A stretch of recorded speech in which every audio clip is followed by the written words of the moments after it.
Hello, my name's Imran Mirza. I am delighted to have been asked to share with you some of my own experience in the hope that it would help to develop people's practice and see how research plays a big part in that. And if I may, I'm just going to start with a quick whistle-stop tour of my background, so that to give some context.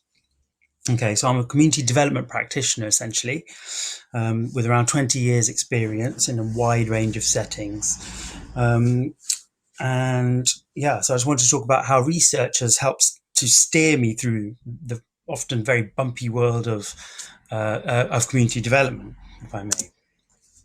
So, my background, um, I after university, I decided I wanted to work with the community. I felt like that was more alive. I felt that that was very much a an area that I needed to explore, having previously not done anything like that before. So straight from university, I found out about a project called RAP, Community Action, who make films with young people, train young people to make films, and well, they're often very disadvantaged young people from the community. It served like a youth project, essentially. Um, and these films were then screened before people who were decision makers, with the hope that they would then have a very clear understanding of the needs of the young people and make decisions that can affect that accordingly. So essentially, it was very raw data, kind of unchecked research from a research angle. It wasn't research. It was just information going straight to the decision makers, um, and at times actually did influence at least local policy. I went from that on to working at a day centre for adults with learning disabilities, which was quite a negative experience, really, because it was very much a case of adults being there, not being engaged particularly, and just sort of being held. And there was no meaningful interaction, there was no development, there was no um, uh, uh, nothing but just passing the time, essentially. And that I found very difficult. But on the flip side, it helped me to germinate some kind of idea about my methodology. So it's where I began to think about inclusion, for example. I moved from that to Connections, which was a government initiative funded service which replaced the old careers service. And the idea was to help disadvantaged young people move into employment or training or education, and to work around removing the barriers that were preventing them from doing so. So essentially, like advocacy, for example. And from that, I moved more into direct research. I really felt, the need for a very solid kind of a backbone for the work that I was doing, and I moved into a place called the University of Central Lancashire, which I'm sure you all know, and worked on a very exciting model at the time, which was being developed by the Centre for Ethnicity and Health, called the Community Engagement Model. I'll come back to that shortly.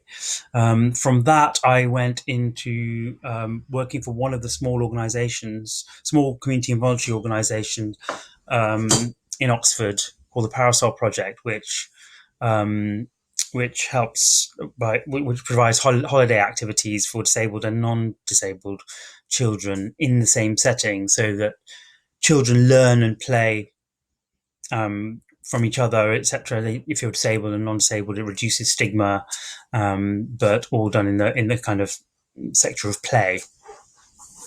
Okay. From that, really overlapping that was a lot of grassroots work that I was involved with on a voluntary basis, mainly, much of which was around creating events, raising awareness in the community, just a handful of people getting together, using what we could just to highlight an issue. For example, we organised a Christmas dinner for a whole Christmas day, in fact, for care leavers uh, who are very vulnerable around time of Christmas. Quite often, and this created an enormous sort of wave of generosity in the community with gifts and people offering their time to be there on Christmas Day. We took over a building in the centre of Oxford. This is in 2016, and that's an example of how, you know, action being taken immediately can often just be overlooked, whereas it's a direct route, almost like an intravenous route, straight into helping people achieve some of the things that other people take for granted, in some ways. So around this time, I moved very much more into the power of arts and play to help develop people and communities. And applying this to education as well is my hope in the future. So my own methodology consists of a central tenet, which is inclusion, and it's how I connect with the community. It's how I try to, sort of interact with most people. In fact, I would say, and it's essentially a system, and having that in mind can really help to make people feel included. But there are lots of definitions of inclusion. But I feel like in my experience, they're all sort of bound together by the active participation of all in education, play, support services, and daily life, regardless of any protected characteristics. Okay, so with that in mind, I hope to move into more kind of evidence-based work, which can have an influence on policy. Policy is where it changes. You need to engage policymakers, deliver research to them, get them involved in that process as well, in order for change to happen.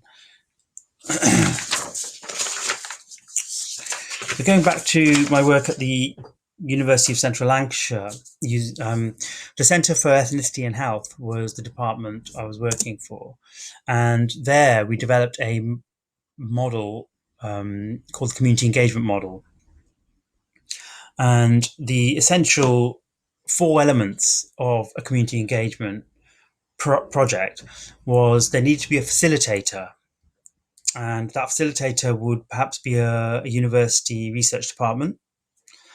And the role of the facilitator is to support, develop, and resource and train people in the community and help to create research that is owned by those people in the community as well. So there'd be a host organization as well. So a small community or voluntary organization, because these organizations had direct access to the people who most needed, who the target community trust, essentially, rather than an academic sort of parachuting into a community. And this was about reaching people who were considered hard to reach, and trying to make that a much more important focus, so that the data that was coming back from engaging the target community was much more accurate, much more current,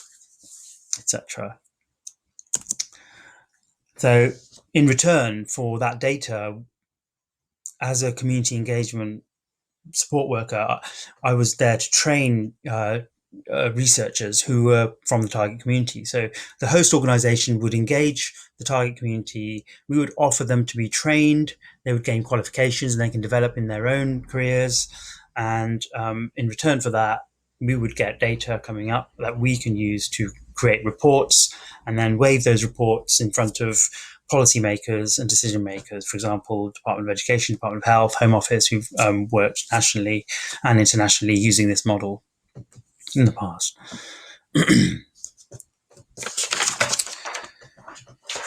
This also means that the research is co-produced, and there are many advantages to that, which is about ownership of knowledge and who owns knowledge, who does it affect, and what change can be made to improve the lives of those target community members.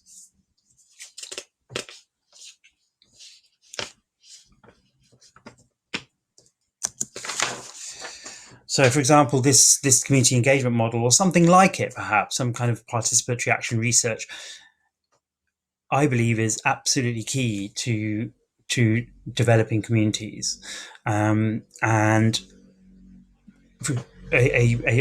like to present a proposal, which is that that model be used to look at, for example, barriers to learning in the COVID era that we're now experiencing, where young people have been off school for about 6 months, and what effect that's going to have on their mental health and other aspects that create barriers to their learning.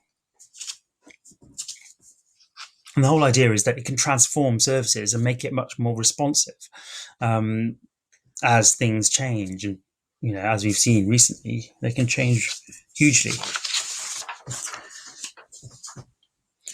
So I would say that in my experience of using the community engagement model, which is essentially an action research model, is that the host organization really, really needs to feel supported through the process. It's very easy to assume that they have the wherewithal and the resources to carry out a piece of research without needing additional support. So one of the ways to do that is to create a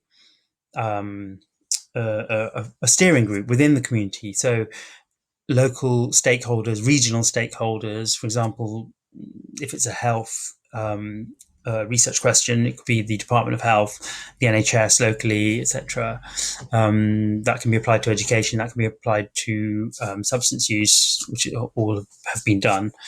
So having that steering group can hold the organization.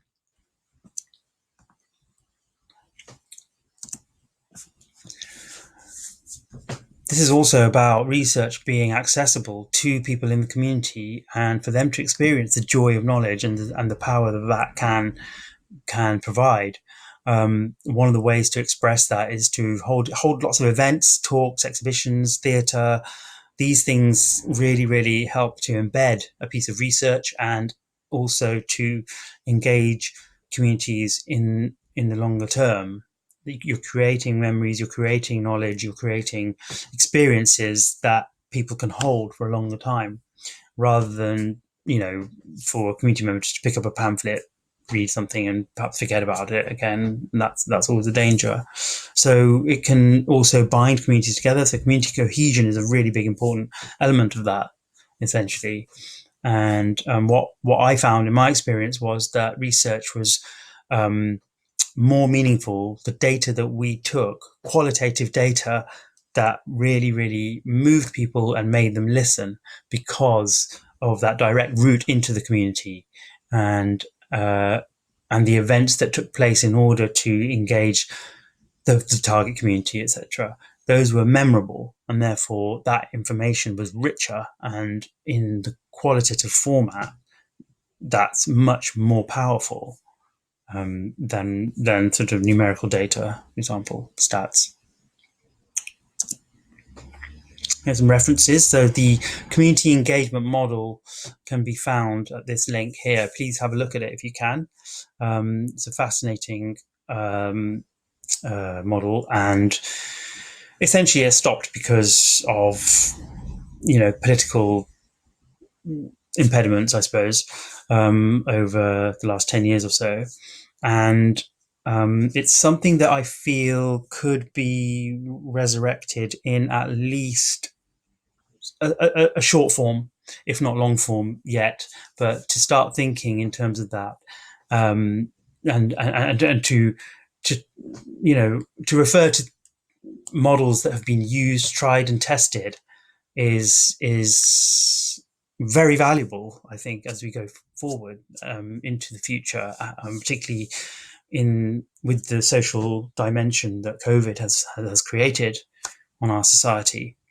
I feel more than ever that this is a time where we really need to be looking at what works and what the most effective routes for knowledge management can be. I think that's it from me. Yes. Thank you for listening. If my name's Imran Mirza, and I will be available for any questions on the 21st of August. And I look forward to speaking to you then.